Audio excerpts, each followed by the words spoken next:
Shalom from somewhere in central Israel. My name is Shani Ferguson. We're here today in a village and we're discussing ways that we can help some of these areas that are really close to the border of Palestinian-controlled areas. Most people think that the dangerous areas are up north near Lebanon or down south near Gaza or on the border of Jordan, but actually in central Israel, there are so many towns and villages that are just a kilometer or two from border towns that are controlled by Palestinian Authority that are full of terrorists. In fact, during this war, these areas have been infiltrated or attempted infiltrations every single day since the beginning of the war. Somewhere along these borders, either illegal workers are trying to get in and find themselves a job, or terrorists are trying to get in. In fact, they just arrested a bunch of people in a brand new mall that is in the Tel Aviv area, and they found dozens of Palestinians who had come in and gotten jobs there with fake IDs. This is a complete threat to our security, especially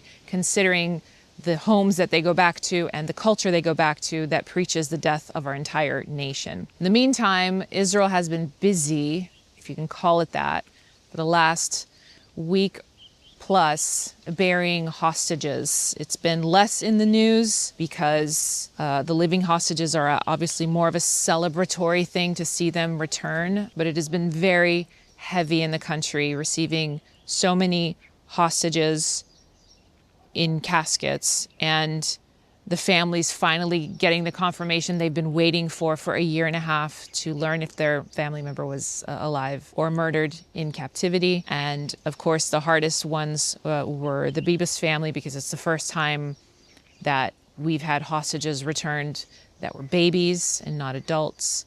And I think you were probably exposed to some of the celebratory parade that Hamas put on in returning those caskets, and the insulting nature in which they put them in caskets, locked the caskets, and didn't give us the key. And then we had to scan them to make sure they weren't booby-trapped. And then, of course, they gave us the wrong body. Instead of Shiri Bibas, gave us someone else. Nobody actually knows who that other person was. I haven't heard anybody actually asking who that was. All those people that purport to really care about Palestinians, nobody in Gaza asked who it was, which just shows their lack of care for individual life. Something that Israel really, really holds dearly is the sacred nature of life. In fact, one of the arguments that are being had right now is, why does Israel keep terrorists alive when they've been convicted of mass murder?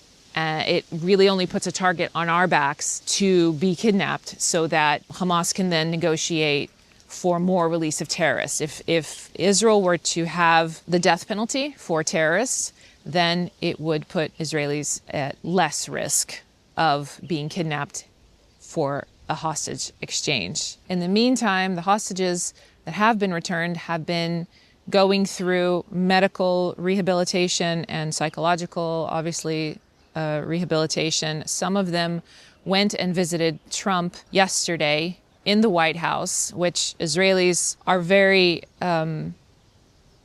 they're very happy this happened, and they're very critical of the fact that Netanyahu hasn't met with them and that Trump took the time to meet with them. And Trump was properly mortified by their stories and issued a very clear threat to Hamas. One of the hostages that visited Trump in the Oval Office was Eli Sharabi. His story is harrowing and difficult.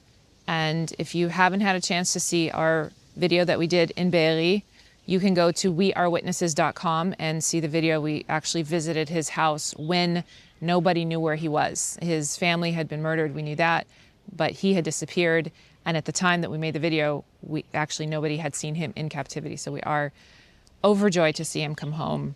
Difficult to see him come home to such an empty home. And in the meantime, Trump has given the green light for Israel to completely flatten anything and everything in Gaza, obviously knowing that to us, having hostages in Gaza makes it virtually impossible for us to fight focused and eliminate Hamas. But we are thankful that there is an ally in the White House for Israel who is going to let us do what we need to do and is giving us free rein to make decisions on the ground for our country. That is definitely not something that we've had since the beginning of the war. I believe this war would have looked different if we had had that free reign the entire time, but I am thankful that we finally do have that now. So I appreciate you guys' continued prayers for the release of every single hostage. Obviously, Hamas does not want to release these hostages because they realize that's the only leverage they have at this point. Israel could very, very quickly destroy a lot of places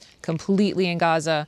And so our prayer is for the release of the hostages and the release of those who are in Gaza who want to live and want to leave and find new life outside of Gaza, that they will have the opportunity to do that, and the complete bringing of justice for all who are guilty for this terrible war. Until next time, I'm Shani Ferguson.